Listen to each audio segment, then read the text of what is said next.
قلت تغلى علي مرة، أنا بصراحة أحبه مو معقول.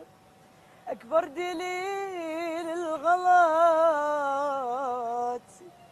غلتي مرة، شوف دمعتي لفتي